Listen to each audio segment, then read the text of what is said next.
Strictly Come Dancing. Claudia Winkleman's back with It Takes Two here in half an hour after Eggheads.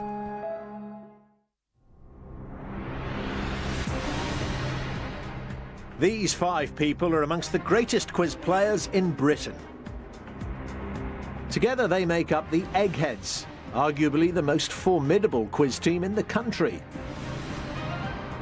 The question is, can they be beaten? Hello, welcome to Eggheads, the show where a team of five quiz challengers pit their wits against possibly the greatest quiz team in Britain. You might recognise them as they are Goliaths in the world of TV quiz shows. They are the Eggheads. Well, taking on the awesome might of our quiz Goliaths today are the Mischief makers from Norwich. Team captain Gemma works at the Mischief Tavern, and she's brought along some of her colleagues and pub regular Jason to complete the team. Let's meet them. Hi, I'm Gemma. I'm 21 and I'm a barmaid stroke artist. Hi, my name's Peter. I'm 28 years old and I'm a business development coordinator. Hello, my name's Kaz. I'm 24 and I'm a barmaid. Hi, I'm Jason. I'm 29 and I'm an online marketing consultant. Hi, I'm Tom. I'm 23 and I'm an art student and barman. Jason, you're the customer and they're the staff. That's the one. What are they like? Can you get served when it's busy? Not very often, no. So, Gemma, tell me a bit about the Mischief Tavern. What kind of bar is it? It's a very busy pub, especially at weekends. We don't get paid enough. That's why we're here. And how's the smoking ban affecting Really business? good. I mean, it really must be lovely. much nicer for you working there, isn't it? Yeah, You don't go home at the end of an evening stinking of smoke. Yeah, and you start to realise that when we're allowed to smoke in there, your eyes would stream. Yeah. So it's really healthy and nice. So, Great. OK, let's play Eggheads then. And let me tell you, every day there's £1,000 worth of cash up for grabs for our challengers. However, if they fail to defeat the Eggheads, the prize money rolls over to the next show. So, Mischief makers, the Eggheads have won the last two games, which means £3,000. Says you can't beat the Eggheads. Right. Yeah, let's see if you can. The first head-to-head battle is going to be on food and drink. Might serve any food at the Mischief Tavern? Not a lot. no, you don't want to eat there. A few bags of crisps. Who wants to play food and drink? I'll take up food and drink then, I think. Just jumped in there, I Kaz. think The rest this of them were was one of the discussing. You subjects we step didn't forward. want. Kaz, who would you like to play? Oh, I would like to play CJ, please. He doesn't want to play, though. Oh, go on. CJ isn't here. No. We'll have that person in that shirt instead. Kaz and CJ, would you please make your way into the question room?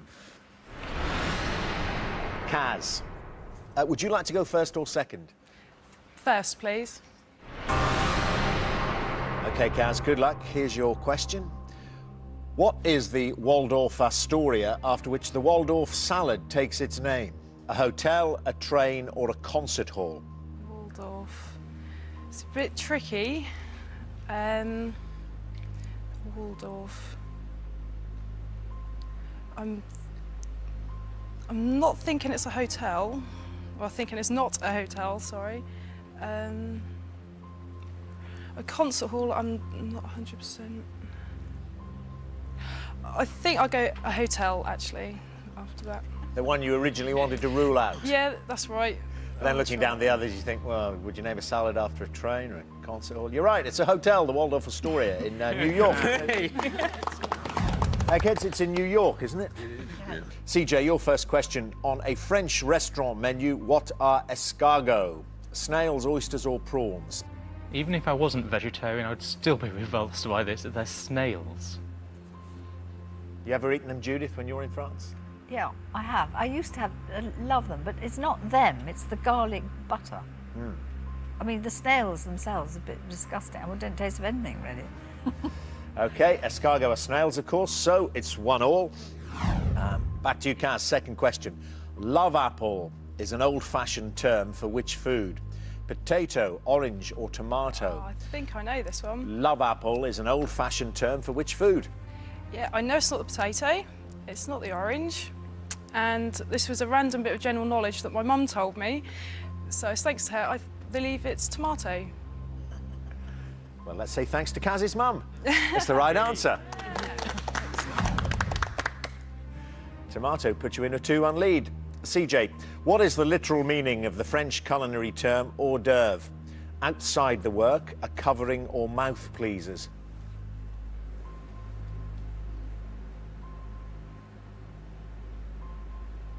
It's mouth pleasers. I hope. Okay, mouth pleasers, hors d'oeuvre. French speaker Judith? Oh, Outside the work. Outside I the got work. confused with the moose bouche. Yeah. Oh. Yeah. I mean, literal meaning, it was Yeah. all in the question there. You just got to translate hors d'oeuvre, which means outside the work. Just got confused. Anyway, great news for you, Kaz.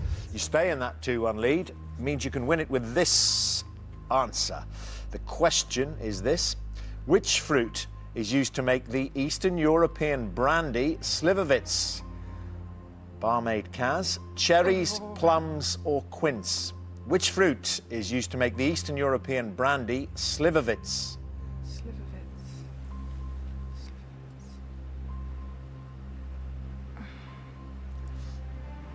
Opt for quince, I think. Is it quince? Slivovitz? It's not. It's plums. Plums. So a chance gone begging to get you through to the final round there, Kaz. But you still might win it. And even if CJ gets this right, we'll go to sudden death. CJ, Wally is an informal name for which item of food? Crumpet, haggis or gherkin? Well, a crumpet's a pikelet, isn't it? And I've never heard a term like that for gherkin. So let's go for the one of the three that I wouldn't go near with a barge pole, and let's try haggis. Delicious haggis. Wally is an informal name for a gherkin, CJ. A gherkin. So not covering yourself in glory in that round. Only got 1 of the 3 right. Kaz got 2 out of 3 right, which is enough to see you through to the final round. Well done, Kaz. Would you both please come back and join your teams? Great start for the Mischief makers. They haven't lost any brains from the final round yet. The Eggheads have lost 1. And our next round today is arts and books. Who'd like to play this? Can't be Kaz, but anyone else? Arts and books. Shall I try it? Yeah. Yeah, go on, Tom. Go for it. Tom? OK, who would you like to play, Tom? And it can't be CJ, but it's one of the other 4. I'd like to play Chris, if that's OK. It is, yes. Arts and books. Tom and Chris, make your way into the question room, please. Well, Tom, let's see if you can join Kaz in that final round. Would you like to go first or second? First, please. Right then, Tom, it's arts and books. Here's your first question. The characters Tweedledum and Tweedledee appear in an 1871 novel by which writer? Charles Dickens, C.S. Lewis or Lewis Carroll? I'm pretty sure it's not Charles Dickens. I'm slightly confused by the 2 Lewises, I think. But I think C.S. Lewis wrote the Narnia stories, so I'm going to go for Lewis Carroll. Lewis Carroll, Tweedledum and Tweedledee. It's the right answer. Good start, Tom. Hey. And the novel in question, Eggheads? Through the Looking Glass. Alice Through the Looking Glass. OK, Chris, your first question. Which musical term comes from the Latin word for ladder? Scale, tempo or rhythm? That's scale. Same word as turns up in La Scala, Milan. Scale. I see. That's ladder. OK, it's the right answer. Yes, well done, Chris. 1 apiece. Tom, second question. Tilly Trotter appears in a series of books by which writer?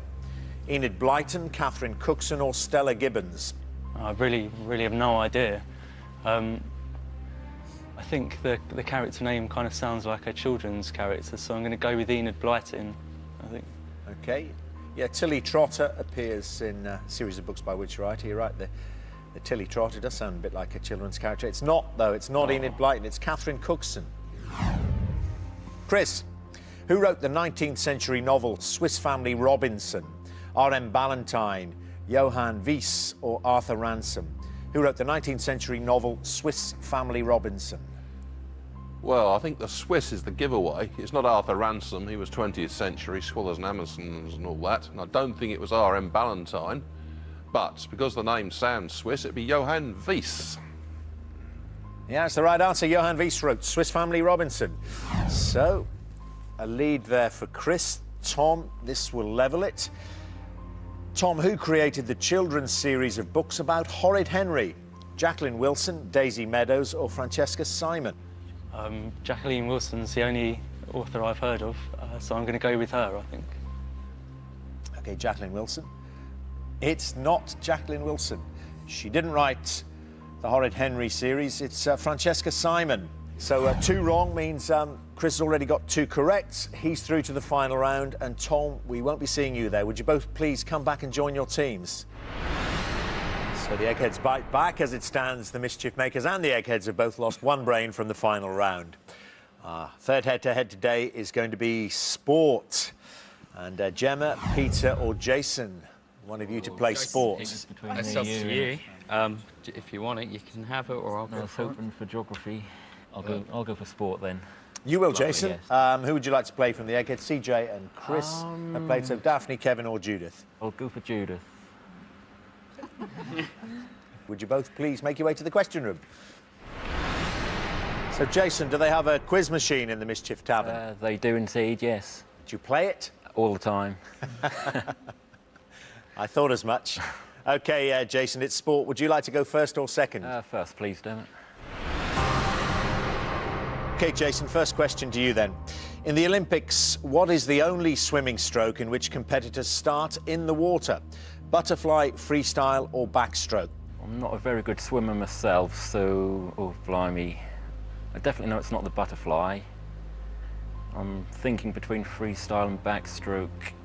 Oh, I'm going to go for backstroke. Yeah, it makes sense, really, doesn't it? Yeah. You know, diving in backwards wouldn't really work, would it? It's the right answer. Backstroke. In 1994, a world outdoor record of 6.14 metres was set in which athletics event, Judith? Triple jump, long jump or pole vault? Well, it would be about 20 feet. How much? In 1994, a world outdoor record of 6.14 metres was set in which athletics event? 6.14. Well, it's roughly 20 feet. I think it's pole vault. OK, pole vault, Yeah. 6.14 metres. Yeah. Absolutely right. Well done, Judith. Yes, well, again, staying steady in this sport category, Judith. Jason, second question. Which English football team play their home games at the Stadium of Light? Newcastle United, Sunderland or Leeds United? Which English football team play their home games at the Stadium of Light? Well, I know this one off straight away. It's definitely Sunderland. Stadium of Light? Yeah. Certainly not Newcastle, is it? It's Sunderland, absolutely right. There you go. Hey. 2 to you, Judith. In 1938, who became the first male tennis player to win the Grand Slam of singles championships? Fred Perry, Bobby Riggs or Don Budge? Well, I think it's Fred Perry. I think it's Fred Perry. OK, Fred Perry, 1938, Grand Slam of singles championships. No. It's the wrong answer, Judith. Oh no, Don Budge. It's Don Budge, yeah. It's Don Budge. So, a slip up there and an instant chance for Jason to go through to the final round. If you get this, you're there. Jason, which cycling event at the Olympics involves the cyclists following a moped around the velodrome for 5.5 laps before a final sprint to the finish? Is it Madison, Keirin or points race? I'm really not sure on this one at all. I've not heard of any of them.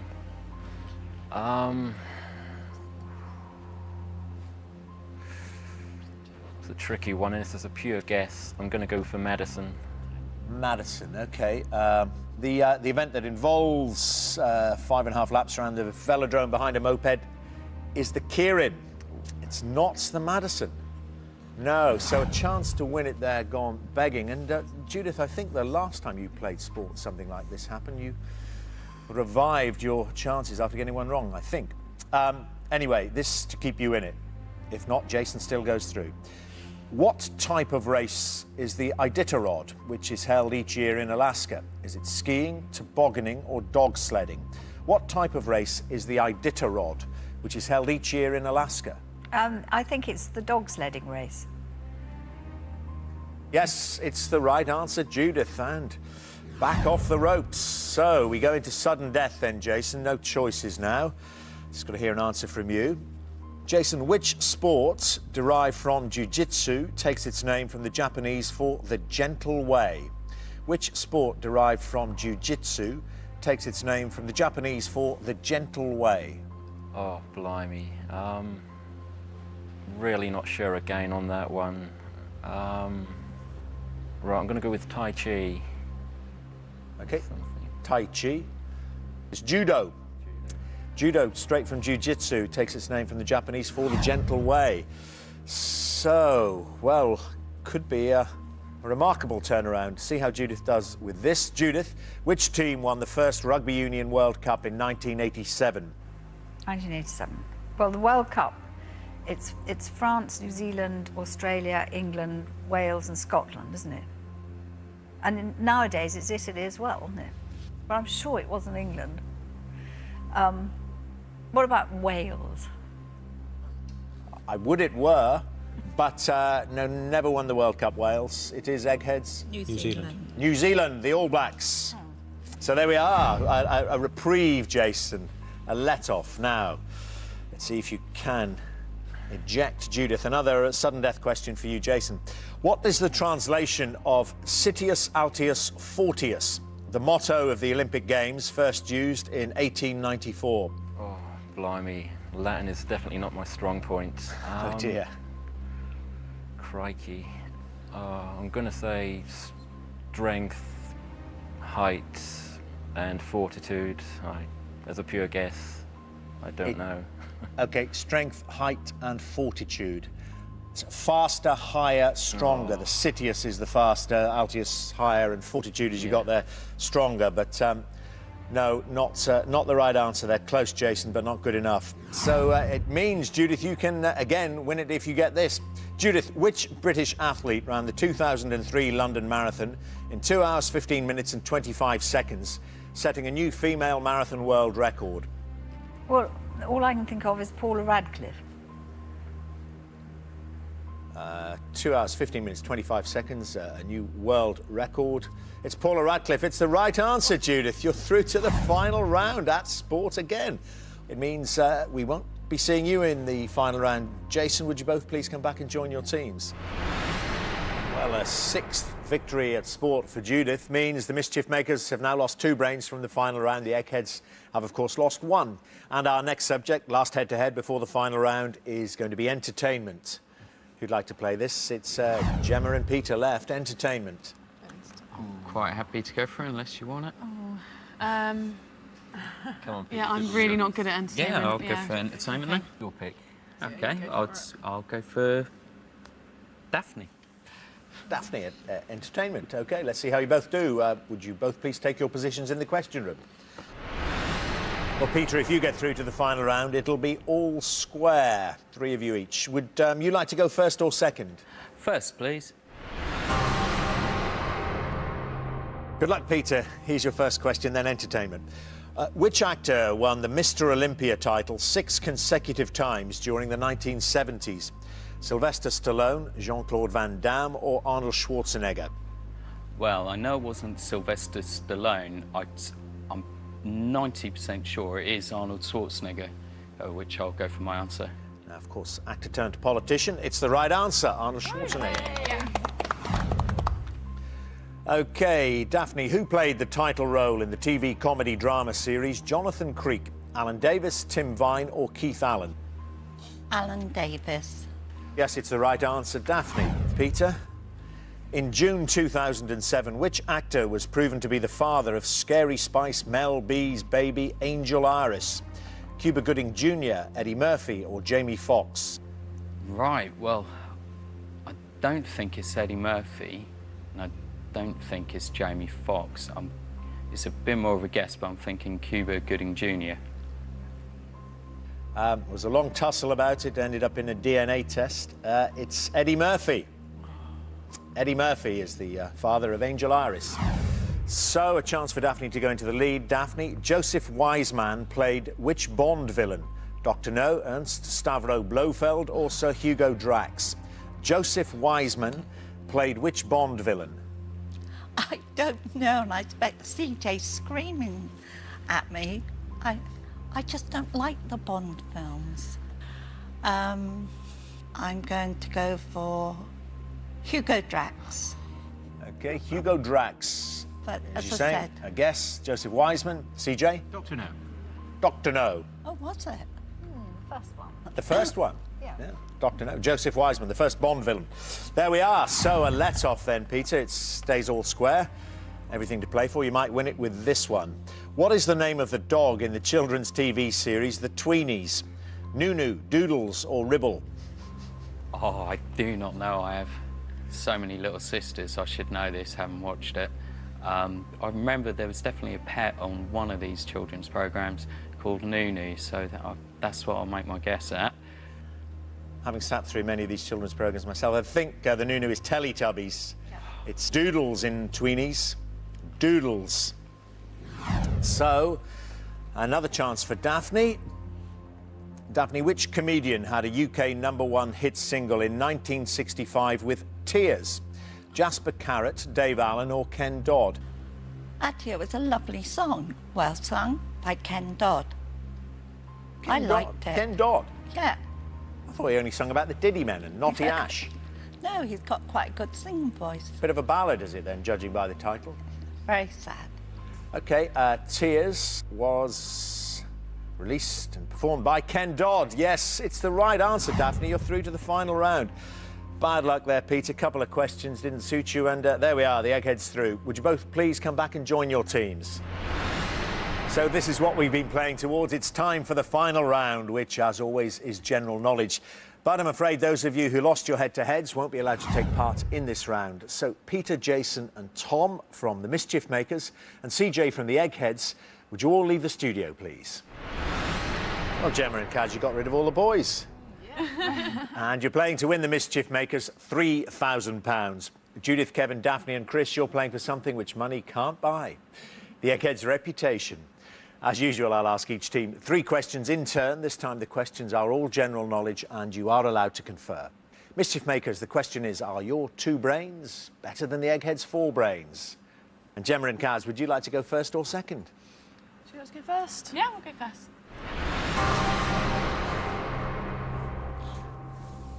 OK, good luck. Here we go, first question. Gobble is the usual term given to the sound made by the male of which creature? Hippopotamus, baboon or turkey? Gobble is the usual term given to the sound made by the male of which creature? We're pretty sure that that is turkey. It's definitely turkey. I used to work in a horrible turkey factory, so... Seeing I where know you're that, from, yeah. is it a It's not... No, well-known one? No, it's No. not actually. No. It was in Suffolk where I used to live, so... Yeah, I'm So you're definitely used sure. to that sound? Yeah, yeah. Yes, gobble is the sound made by the male of a turkey, a male turkey. There we are. Good start. Yeah. 1 on the board. Eggheads. In which country did the Pekingese dog originate? Japan, Russia or China? In which country did the Pekingese dog originate? Everybody happy with China? Yeah. So we'll go for where Peking is, China. China? Should be Beijingese then, no? Yeah, shouldn't maybe it? these days, yeah. China is the right answer. Yes, Eggheads, 1 to you.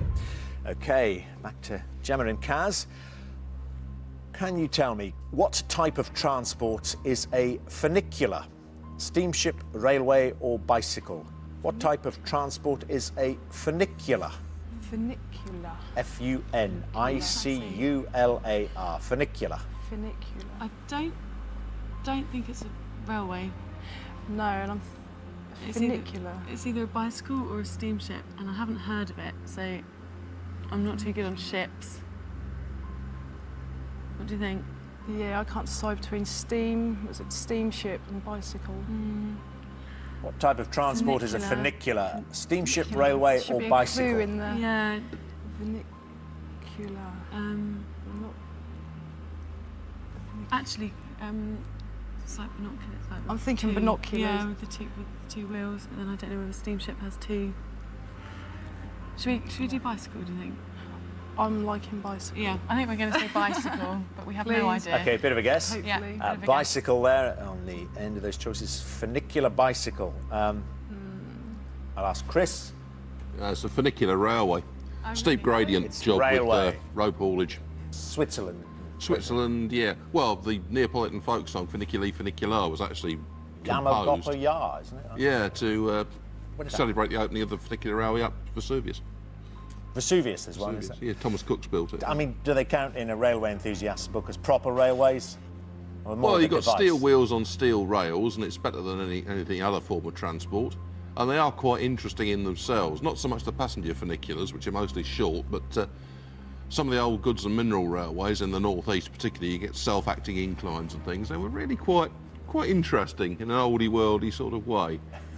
Have a look at the Cromford and High Peak sometime. I will. I'm going there straight after the programme. Well, there's not much of it left now. But, Oh, right. OK. But thanks, Chris.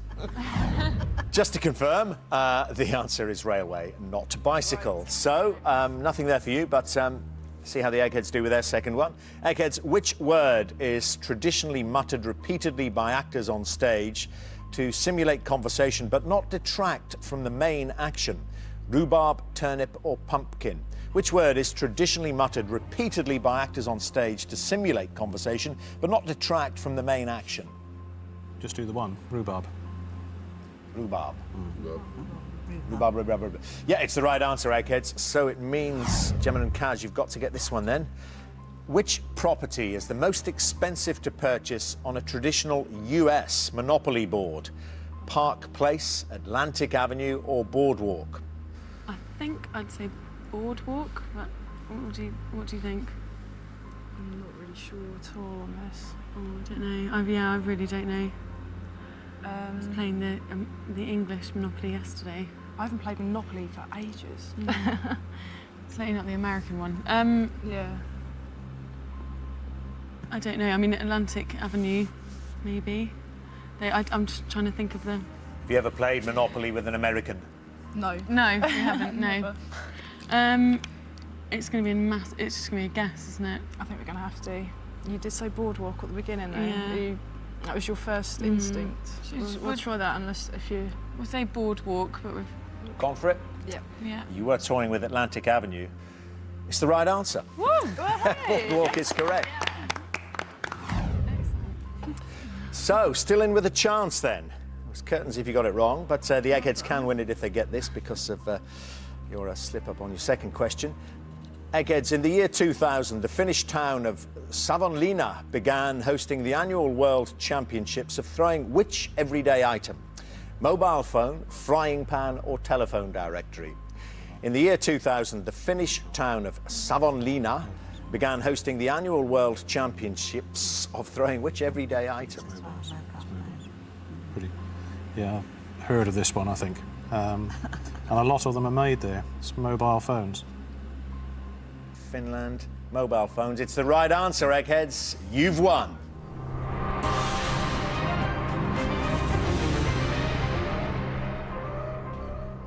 I'll apologise to you, Mischief makers, for putting you through that chat from Chris about funicular railways, and then the Eggheads working out what I thought was a very tricky question there. Mobile phone throwing annual World Championships. And is there no limit to their knowledge? It means the Eggheads have done what comes naturally to them. They still reign supreme over Quizland. I'm afraid you won't be going home with the £3,000, which means the money rolls over to our next show. Eggheads, congratulations. Can anyone beat you? Join us next time to see if the new challengers have the brains to defeat the Eggheads. £4,000 says they don't. Until then, goodbye.